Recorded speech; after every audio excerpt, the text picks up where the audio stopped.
So after a lot of procrastination, playing Genshin and watching Jujutsu Kaisen along with Kamen Rider with friends, I played Poppy Playtime Chapter 2. And I'm here to tell you about it. Because there's totally not 50 other people who did the exact same thing already. However, unlike most other people, I, for the fun of it, played the chapter in Japanese. I had no idea there was more language options, and apparently it's been like that since chapter 3. And I had no idea about it. So, here's Poppy Playtime Chapter 5.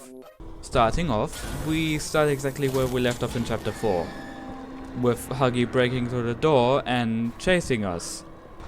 You know, it really isn't anything special, besides Huggy screaming like a teapot and him stealing our hands.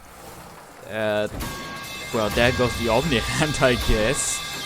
Plummeting down into the abyss, the title card shows, and now we pretty much just bumble around for 20 minutes, flipping light switches to flashbang the third iteration of smiling critters, because ever since chapter 3 we gotta have some tiny irrelevant critter that nobody cares about to annoy you. We do find a light later on, before we get jumped by whatever this is supposed to be. Mr. Critter here somehow overpowers us, which makes me question how weak we actually are, before we are saved by our first major character. Introducing Foxy, Giblet. Yeah, Giblet. He has apparently heard of all we did upstairs. Giblet pretty much yaps a little bit about Poppy before we are interrupted by...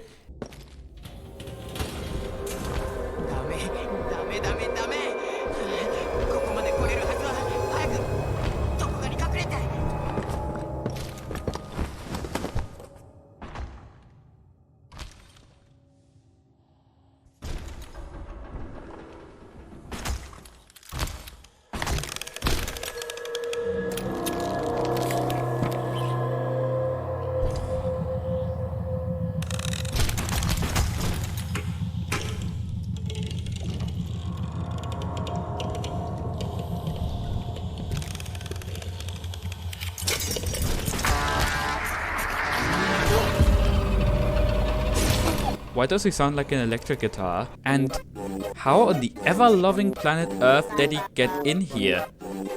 We just climbed through a vent which he'd mostly be able to poke a leg into. There's no bigger entrance from the direction he came from. There's just another vent over there. So by all accounts, this dude just faced through a wall to get here. And apparently, he also faced out because neither's there a big exit the way he disappeared. So, by all accounts, this doesn't make sense. Anyways, Giblet leads us to his makeshift home, tells us to find a new grab pack and where we can find it, and we are pretty much already off with again. From here on out, there's literally nothing that happens that is even worth mentioning at all. It all sums up to just puzzles and puzzles and puzzles. We get 2 new hands, one hand which is a pressure hand, and the other hand is pretty much just a green hand, but this time it can use ice and fire. Oh yeah, and we also meet Giblet's partner, Chum. I may be the only one, but I know Chum's kinda adorable. After we find some document, we give it to Giblet and Chum, and...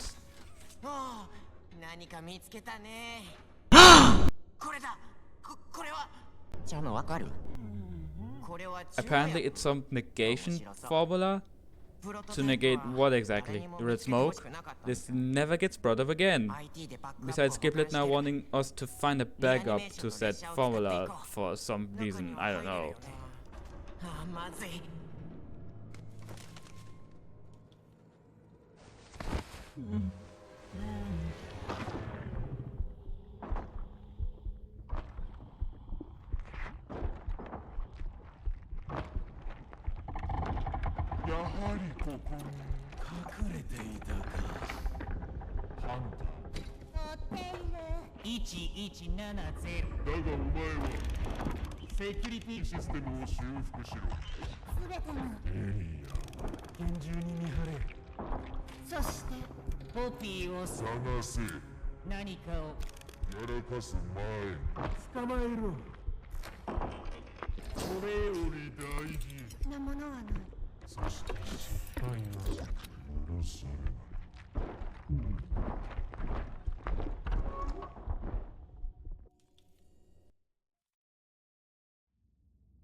And this is the last time we ever get to see Chum.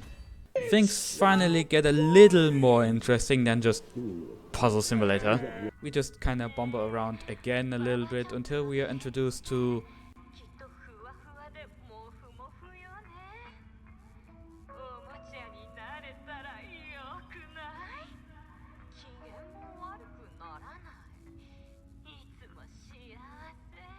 this is strangely creepy. There's a few of these videos and they all pretty much sum up to how good it would be to be a toy. And there's a reason for that, because these videos are brainwashing brain rot for the children they turned into toys here. And how do we get to know that?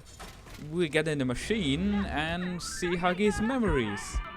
Huggy has lived through quite some stuff. I mean, he's pretty much brainwashed into throwing tiny critters into a meat grinder because they didn't behave. Geez.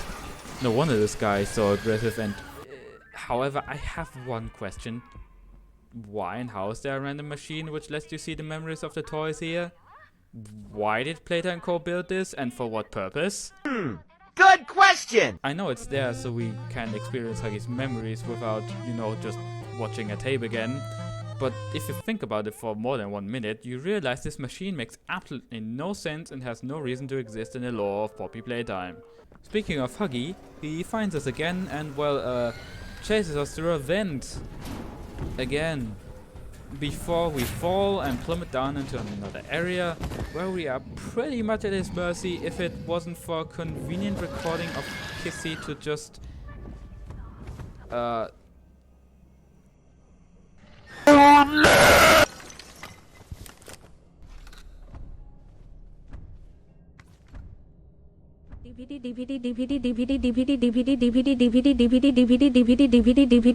file folder. Does Huggy have dementia? No way, he just randomly forgot we existed, right? He forgot we existed. But now we are pretty much in a tiny free-roam area. We have to find 3 big batteries to open this very ominous door. And while we do that, we can activate recordings, which Huggy is kind of drawn to like a moth to light. And honestly, it kind of just takes 10 minutes and we are through the gate and, well, guess that's Huggy gone again. We get into a new area and kind of just ride a van through it. Nothing really special. Though we are stopped by...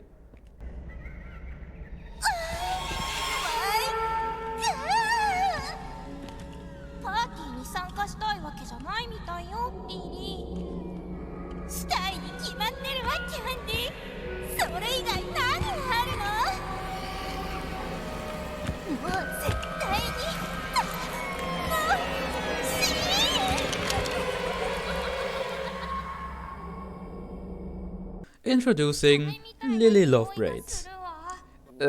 Okay, so I get that I play a lot of horror games, I watch a lot of horror movies as well, and you know, this is a mascot horror game, but okay, am I supposed to be scared of this? She's absolutely schizophrenic, captured and took Poppy and Kissy hostage, and plays games with us, and yeah, she's just Mother Longlegs 2.0. She tells us to find a friend while she's in the kitchen preparing something, and you know, these friends are kinda not real, they're just puppets locked behind some small puzzles. Afterwards we find a hidden room and sneak into the back rooms, and then we sneak into Lily's room to get a house key, and we free Poppy and Kissy. But then Lily kinda just wants to play red light green light in the dark with us before she captures us in the attic and forces us to attend her tea party. At said tea party we, you know, speak a little bit, or rather Lily kinda rants about Poppy until our special guest arrives.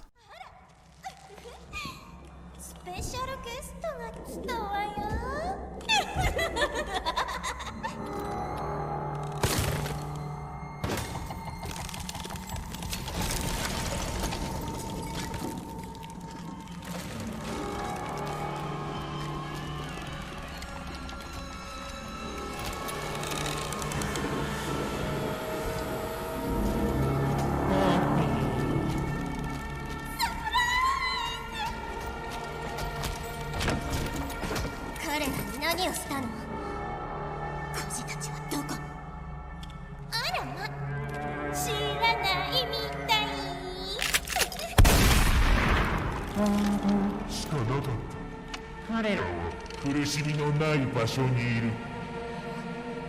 嫌よ。化け物。私は住める場所を作り君を守った。だが君は外の人間を連れてきた。我々許された天国を破壊しようとした。天さんを入れることで少し落ち着いてくれる。だが私が間違っていたよ。君が境地なのは子供として作られた。恐れるな、私が直すさ。君幸せにできる。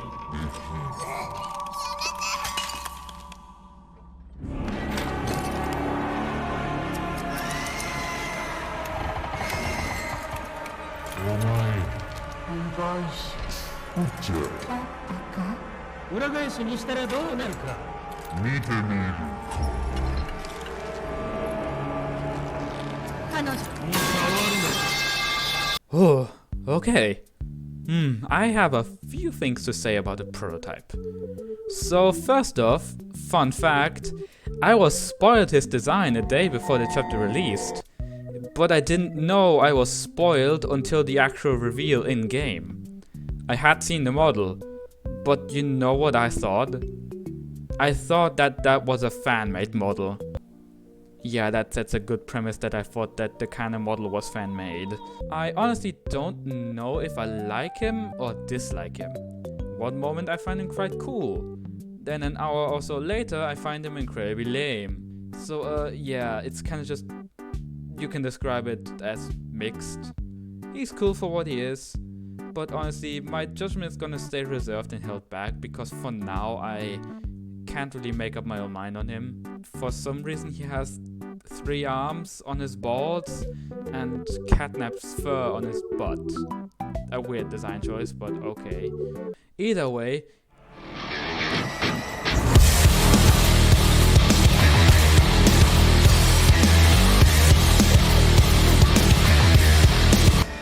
Kissy just absolutely collapsed the prototype within a few moments, that he decides to just abandon ship and flee the scene.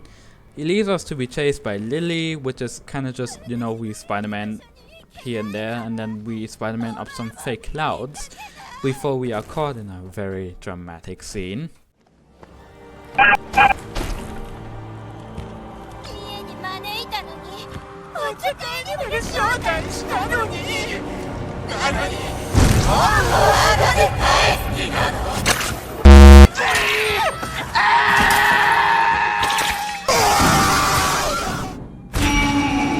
Well, she's dead.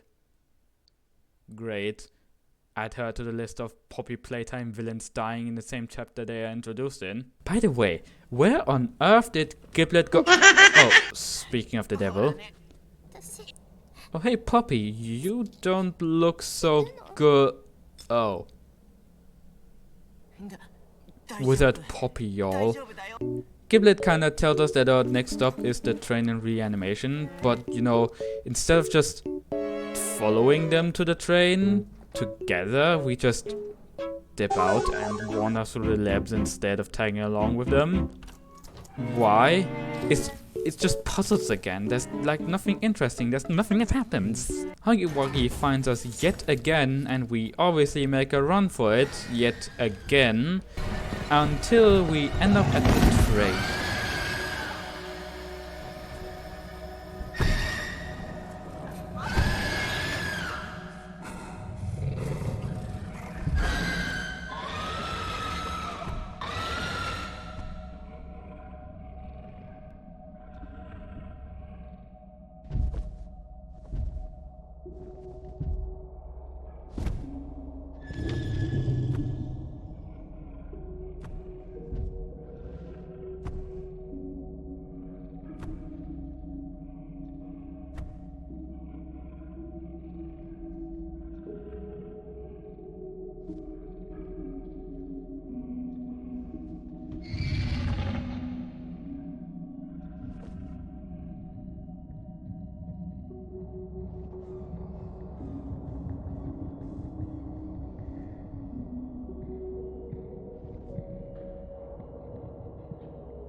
You made me care about Huggy Wuggy out of all characters and just kill him off an hour later.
Can't make it, the shit's stuck.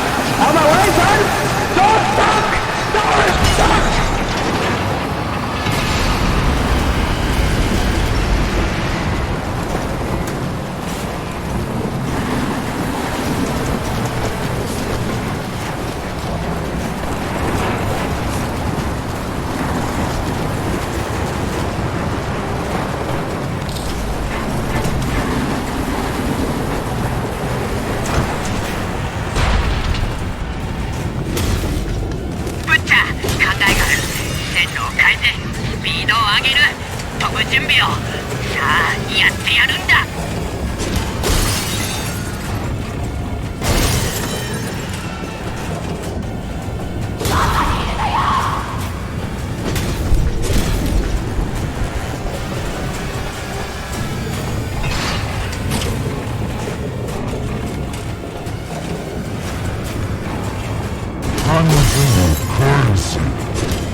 Everyone we met down here is dead.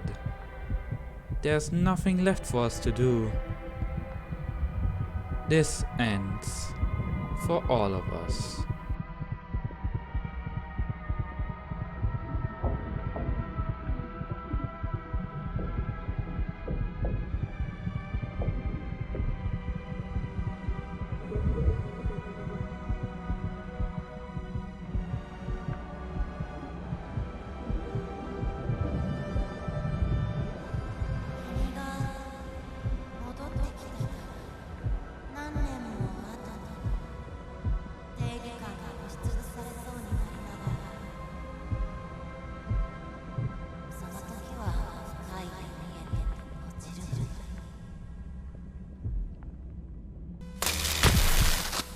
is what I would have said if Giblet didn't pull us out to revive us. ダメか And then we just stand up like nothing just happened, like we just got impaled.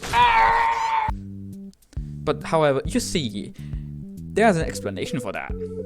The goo healed stuff and keeps stuff alive, which most likely caused our mortal wound to be sealed before Giblet pulled us out.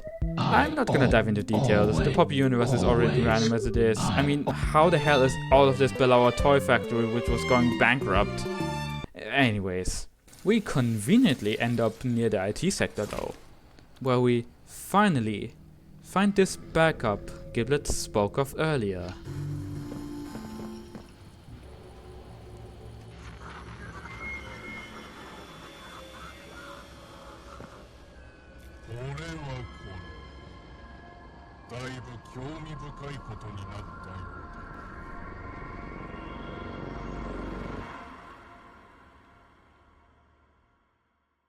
And this pretty much confirms chapter 6.